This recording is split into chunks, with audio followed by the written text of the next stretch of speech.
Hugo, aujourd'hui, tu vas nous parler d'un sujet quand même qui n'est pas des moindres, puisque beaucoup de personnes utilisent l'IA. La sécurité, et je suis le premier souvent, c'est pas un truc auquel je fais attention. C'est pour ça que j'ai perdu moult fois mon permis, pour information. Aujourd'hui, on va pas parler de voiture ou de carrosserie, mais on va parler d'IA. Alors, dis-nous en plus, finalement, pourquoi c'est important la sécurité, quelles sont les limites à ne pas franchir, mon cher? Eh bien, alors, ma première question est est-ce que la partie permis est une vraie information ou est-ce que c'est une blague? Je suis très curieux d'avoir cette Euh, info. C'est la vérité, la c'est ça. partie permis est une vraie information. J'ai déjà perdu mon Ok, permis. Et je pourrais le ok. confirmer à Plusieurs maintes fois. reprises. Ça ne m'étonne qu'à moitié. Très fort. Bah, en tout cas, je pense que je ferai pas mieux comme intro. J'ai proposé un petit média. Est-ce que, Aurélien, tu peux nous le mettre en introduction pour présenter mon topic?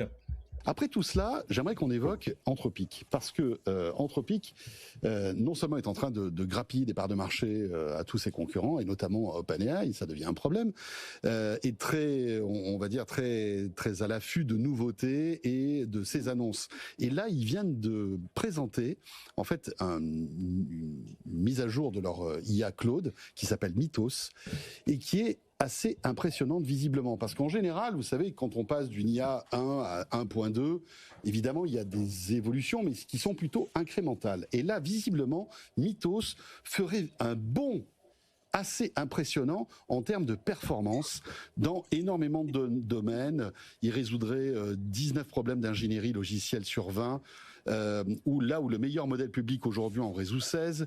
Et le truc le plus impressionnant, c'est la cybersécurité, où là, il arrive à détecter des failles que personne n'arrivait à détecter. Et voilà mon sujet, messieurs. On va parler de cybersécurité. Alors, c'était un sujet que je ne maîtrisais pas du tout. Et en fait, il y a eu. C'est un sujet qui a fait pas mal de bruit ces derniers temps.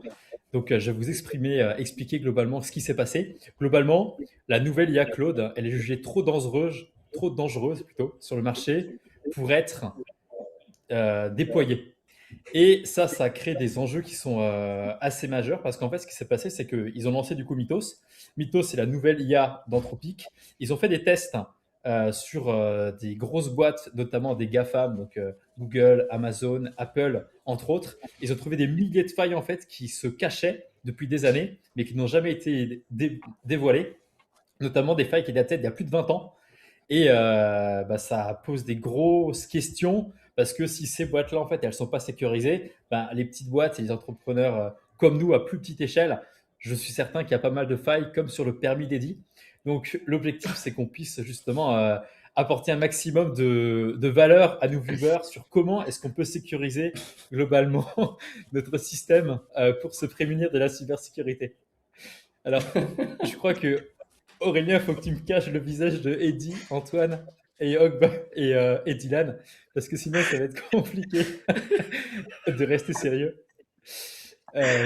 Sachez, messieurs, déjà que 80% des hacks de cybersécurité, ça vient en fait de systèmes qui sont hyper basiques. Quand je dis des systèmes hyper basiques, globalement, c'est juste souvent des mots de passe qui sont compromis. Il m'a fait une striker, quoi. Il m'a striké avec sa blague, j'étais pas prêt. Elle est sortie de nulle part. Ouais, c'est clair, c'était gratos. Elle était glissée sous un filet de sécurité au départ. Ah, je suis mort. Vas-y, pardon Hugo, on te laisse continuer. Je vais essayer de rester le plus sérieux possible. Mais en gros, on s'est rendu compte que 80% des hacks qui viennent en fait de failles et qui sont toutes basiques, notamment des personnes qui n'ont pas les systèmes de double authentification. Donc c'est le D2FA. Donc globalement, c'est quand tu authentifies avec ton téléphone, avec un SMS, avec des choses comme ça. Et juste faire ça, ça va permettre à ce qu'il y ait justement 5 fois moins de failles de cybersécurité dans ta boîte. Et le coût de la cybersécurité en France, c'est entre 120 et 150 000 euros pour une boîte en moyenne. Donc, on se parle de dizaines de milliers d'euros. Et surtout, c'est un coût réel parce que globalement, si ton compte Stripe, il est bloqué, en fait, tu rentres zéro en chiffre d'affaires et ça peut durer sur des semaines. Donc, en fait, le coût, il est vraiment à l'instant T. Il peut avoir beaucoup d'impact. Maintenant, l'idée, c'est que je puisse vous partager 4 actions simples justement pour protéger votre business en ligne si vous êtes entrepreneur et que vous voulez justement ne pas avoir des enjeux de cybersécurité sur votre business. La première, du coup, c'est les accès 2FA qui sont activés partout, notamment sur Gmail, notamment sur vos processeurs de paiement, donc Stripe par exemple, et le CRM. Juste ça, globalement, vous allez minimiser drastiquement les enjeux que vous pourrez avoir sur... excuse-moi, Edith, j'ai envie de partir en fou rire encore. Sur les attaques. Ensuite, le second point, ça va être de faire attention aux externes qui sont encore dans votre boîte. Nous, on a un exemple très concret. On a échangé avec un partenaire il y a quelques semaines de ça avec Antoine. Il le disait que chez des anciens clients à lui, il avait encore accès à tous les CRM. Et justement, en fait, il pouvait faire ce qu'il voulait des données. Et en fait, il y a beaucoup d'acteurs qui ont des personnes qui ont encore des accès au sein de leur business sur des Notion, sur des comptes bancaires, sur pas mal de choses et qui font pas le tri. Et là, on se parle vraiment de réflexes qui sont tout simples, mais en fait qui peuvent avoir vraiment des dégâts qui sont assez conséquents. Ensuite, sécuriser vos comptes bancaires, votre Stripe, on en a parlé avant, mais double authentification sur ces datas-là, c'est essentiel. Et le dernier point, c'est utiliser l'IA comme auditeur. En fait, grâce à l'IA, vous pouvez justement vous prémunir de ces failles en vous posant simplement avec ChatGPT et Claude par exemple et en lui disant voilà, je veux sécuriser ma boîte. Quels sont les basiques qu'on peut valider ensemble pour être sûr que ma boîte elle est bien sécurisée. Et globalement, vous allez prendre de l'avance sur 90-95% des autres entrepreneurs qui ne prendront pas ce temps-là. Donc, c'est des choses qui sont essentielles qu'on peut déployer assez facilement. Ouais, Voilà, c'est messieurs. ultra puissant ce que tu dis, parce que ça, je me suis fait avoir moi pas plus tard que le week-end dernier avec ma voiture, cette fois-ci avec mon WhatsApp. En gros, globalement, il y a Enzo Colucci, que vous connaissez sûrement, qui a envoyé en fait des campagnes à plein de gens de messages. Donc moi, j'ai reçu un message sur mon WhatsApp et c'était en mode, c'était avec son profil avec qui j'ai déjà échangé. C'était en mode, tiens, j'ai une amie de ma meuf qui aimerait que quelqu'un fasse gagner sa fille sur un concours de danse. Bref, est-ce que tu peux voter pour sa fille? Enfin, vraiment un truc en mode, vas-y, juste donne-moi un coup de main pour voter, vous savez, comme des concours. Moi, j'y suis allé, j'étais en train de forcer pour essayer de voter. Et en gros, au moment où tu veux voter, il te demande de t'authentifier avec ton WhatsApp. Et par chance, il y a eu un bug, j'ai pas réussi à m'authentifier, mais j'étais en train de forcer la machine pour réussir à m'authentifier et aider Enzo. Résultat, 10 minutes plus tard, je vois une story d'Enzo en mode avec un bruit de sirène comme à Dubaï, là, en mode attention, gros scam, je me suis fait scammer mon WhatsApp. Donc, en fait, si de base, des outils comme du SMS, outils comme du WhatsApp, en fait, ont des failles, mais alors sur de l'IA, j'imagine pas à quel point ça peut être en fait ultra problématique si demain, j'en sais rien, on chope ta clé API sur ChatGPT. En vrai, ça peut vraiment être ultra grave pour le coup. De ouf. Carrément. Maintenant, j'ai peur de dire quoi que ce soit parce que Hugo, il va me mettre une balle comme ça, une balle. Est-ce que c'est passé comme ça sous les radars là, mais c'était une balle perdue. Hein, Oh, vraiment, bravo. Mais elle était belle. Mais pour revenir sur notre sujet principal, l'IA et la cybersécurité, je pense que c'est encore plus important dans notre domaine et dans le domaine du digital, celui que je vise, parce que vraiment c'est le cœur et le centre du réacteur pour nous tous. Je dis ça, mais dans les business physiques, vous prenez juste le petit épicier du coin. Quoi qu'il arrive demain, il va avoir encore plus d'importance sur les éléments digitaux.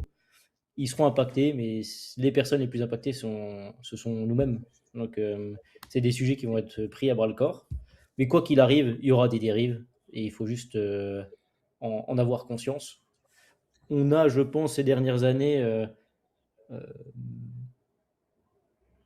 trop donné de chance et trop donné de confiance aussi au web. Alors, je peux peut-être parler comme un ancien au Internet. On a donné beaucoup trop de confiance. Et Ahmed, par exemple, je parle pas que des numéros de carte, hein, mais une pléthore d'informations, en tout cas, qu'on met à disposition du monde entier, sans se soucier que celles-ci peuvent être utilisées. C'est la même chose avec l'IA. Aujourd'hui, l'IA a toute notre vie. Les personnes même, rentrent même leurs données médicales à l'intérieur de ce genre d'outils. Comment elles vont être utilisées? Est-ce qu'elles vont être utilisées à bon escient? Donc, c'est toutes les questions aussi qu'on peut se poser sur ce sujet-là, quoi. Et moi, pour le coup, mon IA me sert même de psy ou même pour des sujets vraiment très profonds. Donc, je pense que quelqu'un qui hack mon IA, il peut vraiment me faire beaucoup de mal, hein, pour le coup. Donc, peut-être foutre une double authentification et une clé physique, là, j'en sais rien, pour pas me faire avoir. Mais ouais, il y a des. Enfin, en tout cas, je sais que dans mon GPT, j'ai des secrets qui sont cachés ou que j'ai partagés à personne, tu vois. Ah oui, le champ des possibles est extraordinaire dans la lecture des données qu'on peut avoir, quoi. Mm. Je pense qu'on n'a même pas conscience, ne serait-ce que d'1% de ce qu'on pourrait en faire. Alors, c'est pas pour faire scarcity auprès de tout le monde, mais sujet très important et merci Hugo. Ouais. Et si tu te dis, tu vois, que même un Apple, qui sont quand même reconnus sur la sécurité, même de leurs clients, ont des failles de sécurité, et on ne se parle pas de quelques failles, ils disent des milliers. C'est pour ça qu'ils ont reporté carrément le déploiement de Mythos. Des hackers de nos jours, maintenant, avec les outils qu'ils ont, je pense qu'un mec qui est un peu chaud sur la partie IA, il peut démanteler n'importe quel business en ligne, ou n'importe quel business tout court d'ailleurs, grâce à l'IA. Donc ça va être un vrai enjeu, surtout aussi dans un contexte géopolitique pas facile. Donc je pense qu'il y aura pas mal de choses qui vont arriver sur ces sujets-là dans les prochains temps. Ouais, de Ouais, dingue. clairement, ouais. Et toi, Dylan, qui a aussi la casquette la plus tech, et qui a le plus de connaissances aussi de nous quatre, c'est quoi Ouais. ton avis par rapport à ça? Non, bah effectivement, assez aligné. Il y a des. Ce que je note aussi en ce moment là, c'est que, tu sais, avec les principes un peu de vibe coding où on utilise tu vois, comment dire, des solutions database, mais qui sont assez ouvertes en vrai, assez ouvertes. Bah, il y a pas mal de personnes, tu vois, qui se penchent dans ces sujets de développement de business et de solutions et qui ont aucune notion du coup de la partie cybersécurité. Et en fait, globalement, tu as des outils qui existent pour que très facilement, tu as accès à leur database, très facilement, tu vois ce qui se passe dans leur business, et finalement, quand ils traitent des conversations, des leads et des trucs et des machins. En fait, pour le coup, bref, c'est un énorme sujet, et encore plus dans un monde où il y a plein de choses qui sont en train de se développer. En fait, les gens développent tu vois, des business, en tout cas des apps en ligne, sans avoir les basiques des principes de cybersécurité, tu vois. Donc, je pense que c'est encore plus criant, ouais. Ouais, Mais ça fait avant, écho à ton... Ah, pardon. ouais, vas-y. Non, j'allais juste Non, dire, c'est- moi, avant, je me souviens qu'on avait des Avast ou des petits antivirus qu'on mettait. On s'est peut-être, enfin, tu vois, un peu sommaire. Maintenant, moi, enfin, en fait, le fait que j'ai un Apple, je me dis, bon, en fait, il y a déjà un antivirus qui est inclus dessus. Mais est-ce que du coup, il y a l'équivalent de l'antivirus dans, je sais pas, l'IA ou des antivirus qui existent et qui protègent jusque l'IA? Est-ce que ça existe encore des antivirus? Ça doit exister à coup sûr, mais très bonne question. Très bonne question. C'est Ce vrai que sera le sujet Ah du oui, de la prochaine chronique. c'est très bien amené ça. Pensez à vous abonner dans 2 semaines, on parlera d'Avast et les antivirus du Et, moment. et c'est Eddy qui aura le plaisir de vous en parler, comme il est expert. Il a bossé 8 ans chez Avas. 8 ans chez Avas. C'est le CRO d'Avas, notamment. Mais ça fait écho par rapport au sujet il y a 2 semaines de Dylan, je crois, qui était SaaS Apocalypse. Ouais. Intéressant parce qu'on voyait que c'était grâce à l'IA, pas grâce, du fait qu'il y ait de l'IA, il y a une moins grande importance de tous les SaaS qu'on connaît, mais peut-être qu'il va y avoir une croissance à nouveau de ce genre de système avec une sécurisation beaucoup plus importante qui va donner envie aux utilisateurs d'avoir des solutions sécurisées avec une vraie architecture derrière plutôt que des lovable Ah, où c'est possible, la hein. confiance elle est C'est possible, ouais. complète. Mm. Pour moi, notamment tout ce qui est lovable, etc., vibe coding, ça peut être intéressant quand on l'utilise à titre perso. Mais quand demain vous voulez le commercialiser, ben, pour tous ceux qui nous écoutent, Ouais. si demain vous voulez commercialiser ce genre d'outils, bah là, avoir des équipes de dev, avoir une vraie architecture derrière, notamment bah, pour pas que ça Mm. crache, c'est très important pour pas se faire pirater, etc. Et bah, si vous voulez créer un vrai asset et un vrai business, les solutions, je pense qu'il y a une solution en tout cas alternative en tout cas, par rapport à ça. Ouais, Dans le clairement, chat, ouais. il y a, Ouais, il c'est y a un des vrai. petites. Juste, Jen, ouais, je rebondis là-dessus. Bah, ça se trouve, ça fera sens avec ce que tu expliquais. Tu as Yasmina qui nous dit auditer, sensibiliser les collaborateurs aussi. C'est ce qu'ils disent tous les pros de la cybersécurité. On a Oeco France qui nous dit cybersécurité plus IA, même combat. Le problème, ce n'est pas la technologie. Le problème est l'usage humain sans cadre. Titre, pour le coup. Ogba, j'ai toujours peur quand je mets une info dans le chat GPT, que ce soit perso ou entreprise. Du coup, je mets quand c'est sensible le chat éphémère. Vous ne pensez Bah, pas que les données qu'on rentre, notamment les infos sensibles sur des clients, pourraient fuiter? Logba, il a un petit peu euh, peur, j'ai l'impression. je pense qu'il va naître en tout cas des spécialistes là-dedans. Comme si j'ai mal au pied, je vais voir un podologue. Il va y avoir forcément des personnes qui vont être spécialisées dans la sécurisation des données, notamment dans l'IA. Et je pense qu'il y a un vrai trou dans la raquette Ouais, aujourd'hui c'est clair. et qui va être comblé dans les prochaines années, j'en suis plus que certain. Enfin, c'est Ah, le mais c'est cas le de cas, nous enfin, en tous. tout cas sur le. Ouais. Ouais, puis c'est le cas à Ouais, fond. Les grands groupes qui intègrent de l'IA sont vraiment dans ce game de venir même héberger les données, tu vois, sur des serveurs locaux, en tout cas où ils ont une certaine maîtrise dessus, pour protéger tout ça, tu vois. En vrai, quand tu es un LVMH, un Ferrari, un L'Oréal, un Total, Mm. t'imagines derrière, enfin, nous on parle à notre niveau, mais une entreprise qui pèse des milliards, t'imagines la faille dans le système, le désavantage concurrentiel que ça crée, tu vois, en vrai, c'est un scandale hein, quand ça casse. Mais il faut aligner.